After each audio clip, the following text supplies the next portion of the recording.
En seminarios anteriores vimos el modo de herencia de los rasgos ligados a los 22 autosomas que siguen un patrón predecible dictado por las leyes de Mendel. También vimos cómo las proporciones mendelianas de la herencia se ven afectadas cuando un gen está ligado al cromosoma X. En este seminario vamos a ver otras situaciones en las que, si bien la herencia de una enfermedad responde a la acción de un único gen, las proporciones de los individuos que manifiestan esa enfermedad no sigue exactamente el patrón esperado según la herencia clásica o mendeliana. Estos son algunos de los factores que dificultan determinar la proporción de individuos que manifestará un rasgo o enfermedad, aun cuando la herencia sea monogénica. Vamos a empezar explicando el caso de la existencia de mutaciones nuevas y del mosaicismo en la línea germinal. Si un niño nace con una enfermedad genética que no ha aparecido previamente en la familia, posiblemente la enfermedad sea el producto de una mutación nueva. Esto significa que el gen transmitido por uno de sus progenitores sufrió una alteración en la secuencia del ADN en las células germinales, lo que provocó una mutación de un alelo normal a un alelo causante de la enfermedad. Los alelos de este locus en las otras células del progenitor, incluyendo las otras células germinales, seguirán siendo normales.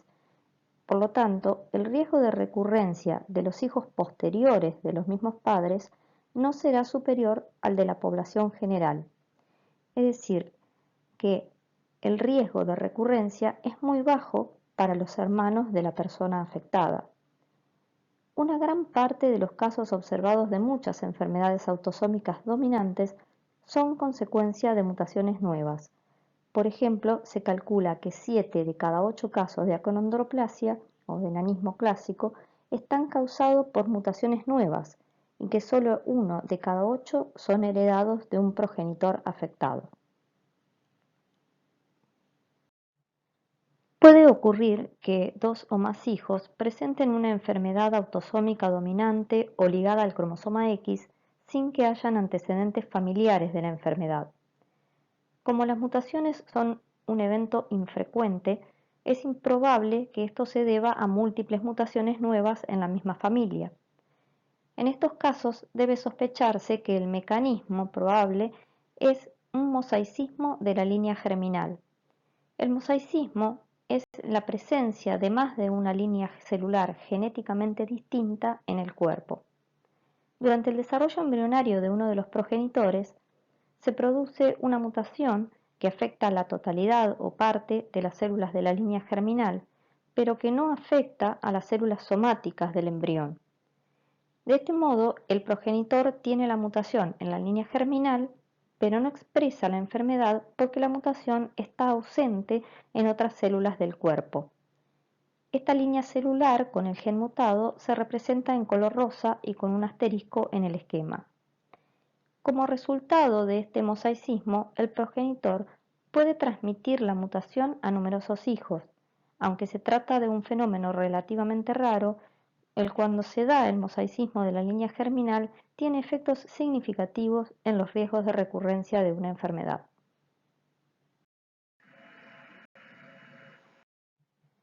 Otra característica importante de muchas enfermedades genéticas es la existencia de penetrancia reducida o incompleta. Una persona con un genotipo causante de enfermedad podría no mostrar el fenotipo de la enfermedad en absoluto, a pesar de que puede transmitir la mutación causante de la enfermedad a la generación siguiente. Se dice que la penetrancia es reducida o incompleta cuando el efecto del gen mutado se observa solamente en una parte de los individuos que lleva la mutación. En el ejemplo del esquema, cada óvalo representa un individuo. Todos tienen el mismo genotipo para un locus determinado, pero solamente la mitad manifiesta un fenotipo en concordancia con ese genotipo. El retinoblastoma, que es un tumor ocular maligno, es un buen ejemplo de trastorno autosómico dominante en el que se observa penetrancia reducida.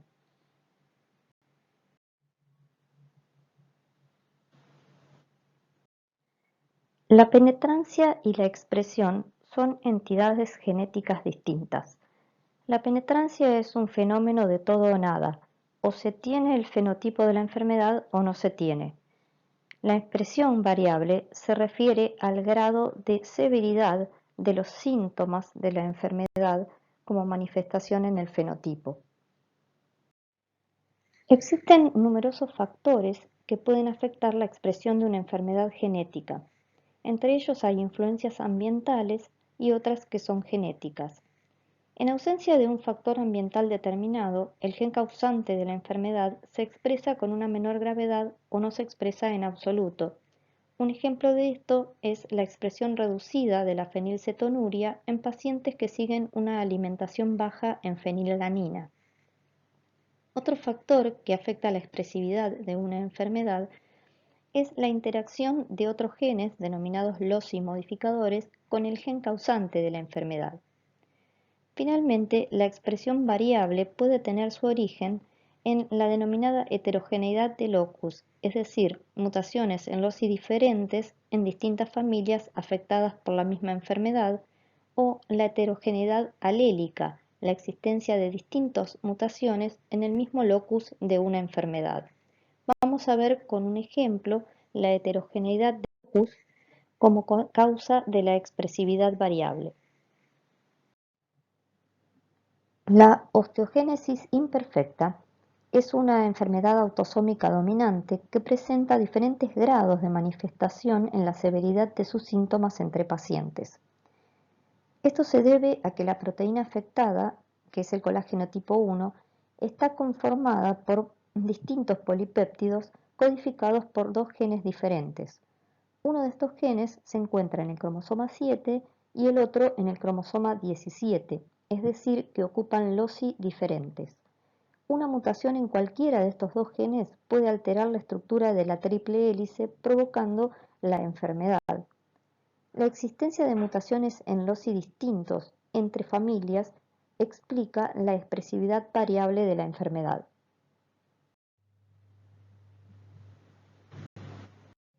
La enfermedad fibroquística es una enfermedad de herencia autosómica recesiva que afecta a 1 de cada 2.000 recién nacidos. El gen mutado en esta enfermedad se denomina regulador transmembrana de la conductancia de la fibrosis quística o CFTR por sus siglas en inglés. Este gen es muy grande, tiene 27 exones y codifica una proteína de más de 1.400 aminoácidos que funciona como un canal de cloruros. En el esquema, cada línea vertical representa un tipo de mutación descripto y el conjunto de todas las mutaciones conocidas de un gen se llama espectro de mutación. El canal de cloro de la fibrosis quística tiene más de 1.800 mutaciones conocidas. Las mutaciones de este gen que provocan una ausencia completa del canal de cloruro en las superficies celulares producen una enfermedad más grave que las mutaciones que producen canales de cloruro parcialmente activos. Por este motivo, la fibrosis quística es un ejemplo de heterogeneidad alélica como causa de la expresividad variable.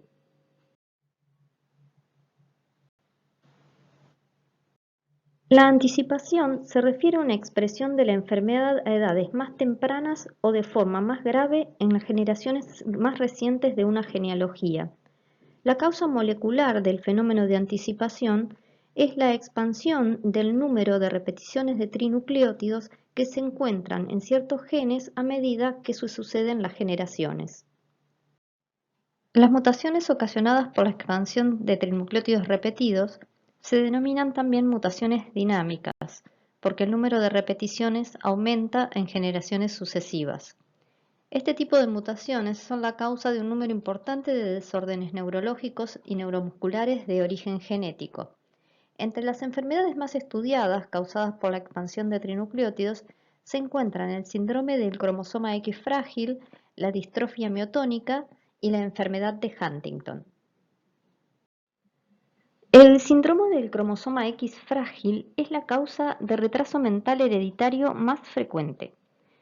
Esta enfermedad recibe el nombre de X frágil porque en los pacientes se observa una región alargada, más estrecha, en el brazo largo del cromosoma X. Sin embargo, este rasgo solo se ve si las células del paciente son cultivadas en un medio especial con baja concentración de ácido fólico. La mutación en este síndrome afecta el gen FMR1, que se llama así por Fragile Mental Retardation, que se encuentra en el extremo del brazo largo del cromosoma X. Es suficiente que la mutación esté presente en uno de los alelos para que se exprese la enfermedad, sea en pacientes varones o en mujeres, o sea que es una enfermedad de herencia dominante. Sin embargo, los síntomas suelen ser más benignos en las mujeres y la herencia de la enfermedad no sigue exactamente las leyes de Mendel. Antes de que se conocieran las causas moleculares del síndrome del X frágil, se había observado que la prevalencia era más alta en los varones, aunque en las genealogías el patrón seguía una herencia dominante.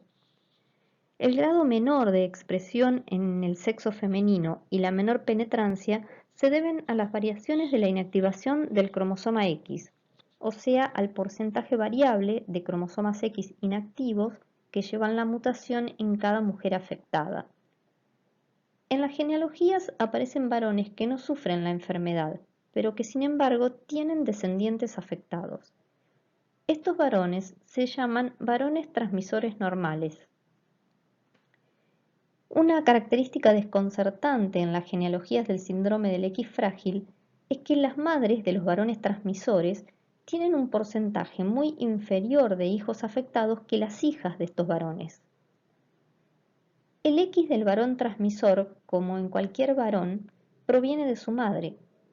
De la genealogía se deduce que tanto las madres como las hijas de los varones transmisores son portadoras obligadas de la mutación ligada al X y por lo tanto deberían presentar riesgos equivalentes de tener hijos afectados. Sin embargo, las hijas de varones transmisores nunca estaban afectadas, pero sus hijos sí podían padecer síndrome del X frágil. Este patrón, que parece escapar a las leyes de la herencia ligada al X, se conoce como paradoja de Sherman. La base de la paradoja de Sherman, la explicación, se encuentra en la causa molecular del síndrome del X frágil. Como mencionamos antes, el gen mutado en el síndrome del X frágil es el gen FMR1. Cuando se clonó este gen y se compararon las secuencias de ADN entre distintos individuos, se observó que la región no traducida 5' del gen contiene una unidad repetida CGG que está presente entre 6 y alrededor de 50 copias en las personas normales. Los afectados por el síndrome del cromosoma X frágil tienen de 200 a 1000 o más repeticiones de este trinucleótido CGG, es decir, que llevan lo que se denomina mutación plena.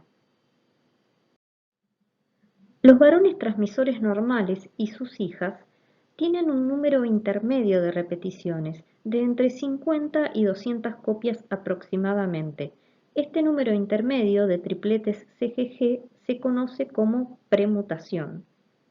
Cuando las hijas portadoras de la premutación transmiten el gen a la descendencia, a veces se produce una expansión de esta premutación a la denominada mutación plena, como se ve en las mujeres portadoras de la generación 4 en esta genealogía del ejemplo. Estas expansiones no ocurren en la línea germinal masculina.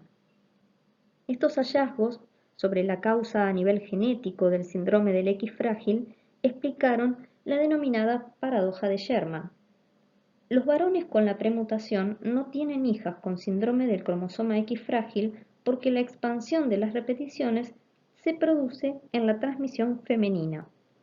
Los nietos y bisnietos de los varones transmisores tienen más probabilidades de estar afectados por el trastorno que los hermanos de los varones transmisores, debido a la expansión progresiva de la repetición a lo largo de las generaciones sucesivas de mujeres portadoras de la premutación.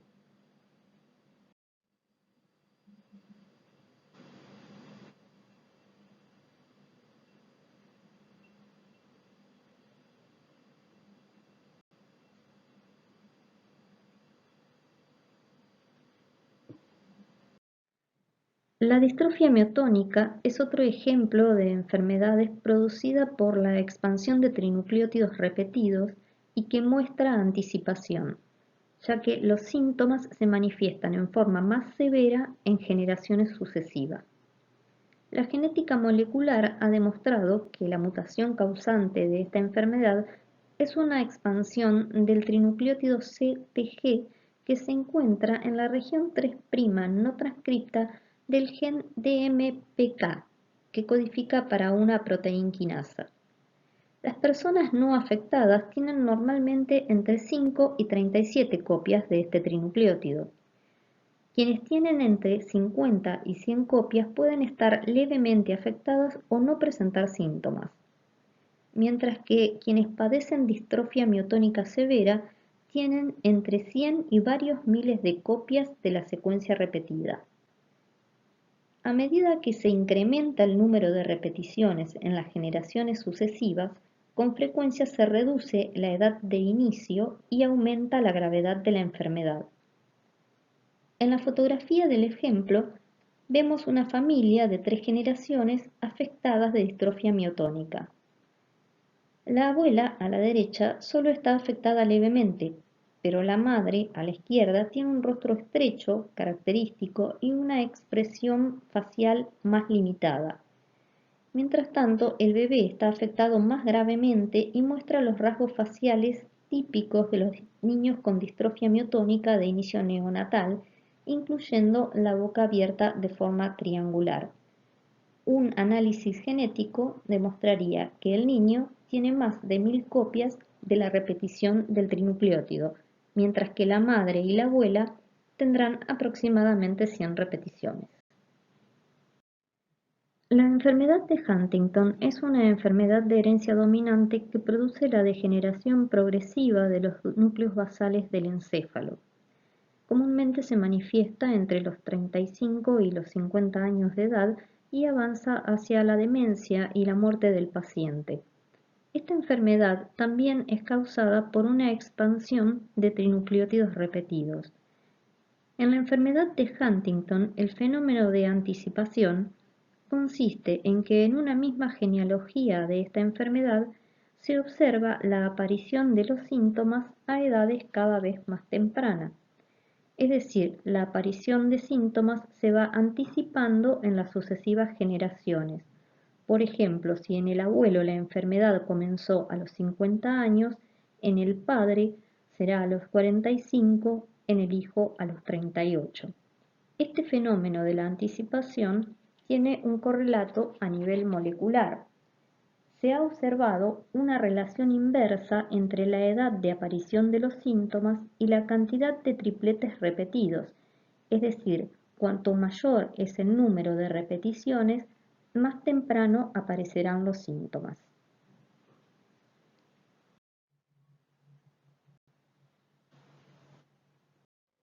En algunos genes humanos, uno de los alelos es inactivo transcripcionalmente, o sea que no se produce ARN mensajero según el progenitor del que proviene.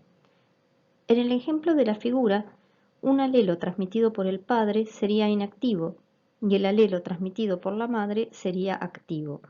Como resultado, el individuo normal tiene solo una copia transcripcionalmente activa del gen. Este proceso de silenciación génica se conoce como imprinting y se dice que los genes silenciados transcripcionalmente están improntados. En el genoma humano se sabe que al menos varias decenas de genes están imprintados. Los alelos con impronta tienden a estar muy metilados, a diferencia de la copia sin impronta del alelo que normalmente no está metilada.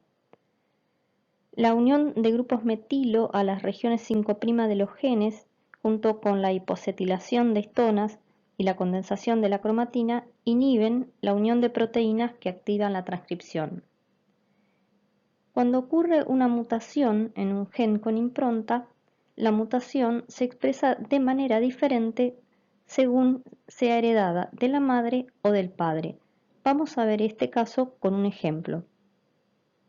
Uno de los ejemplos mejor conocidos de enfermedades causadas por fallas en la impronta es la que provoca una deleción de unas 4 megabases del brazo largo del cromosoma 15. Cuando esta deleción se hereda del padre, el niño manifiesta una enfermedad conocida como síndrome de Prader-Willi.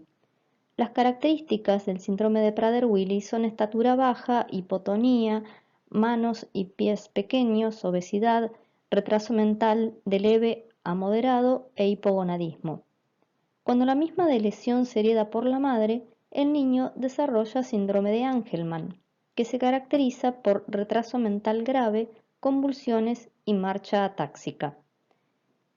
Ambas enfermedades están presentes aproximadamente en una cada 15.000 personas y las deleciones cromosómicas son responsables de alrededor del 70% de los casos. Las deleciones que causan el síndrome de Prader-Willi y el síndrome de Angelman no son distinguibles al microscopio y afectan el mismo grupo de genes. La deleción de 4 megabases del cromosoma 15 o región crítica contiene varios genes que normalmente solo se transcriben en el cromosoma heredado del padre. Estos genes están transcripcionalmente inactivos, es decir, tienen impronta en la copia del cromosoma 15 heredada de la madre. También hay otros genes en la región crítica que están activos en el cromosoma heredado de la madre e inactivos en el cromosoma heredado del padre. Por lo tanto, varios genes de esta región solamente están activos normalmente en uno de los cromosomas 15. Si la única copia activa de uno de estos genes se pierde en una deleción cromosómica, no se produce el producto génico en absoluto y aparece la enfermedad. La gran mayoría de las enfermedades genéticas están causadas por defectos del genoma nuclear. Sin embargo, un número pequeño pero significativo de enfermedades pueden estar causadas por mutaciones del ADN mitocondrial. Debido a las propiedades únicas de las mitocondrias, estas enfermedades muestran modos de herencia característicos y un elevado grado de variabilidad fenotípica.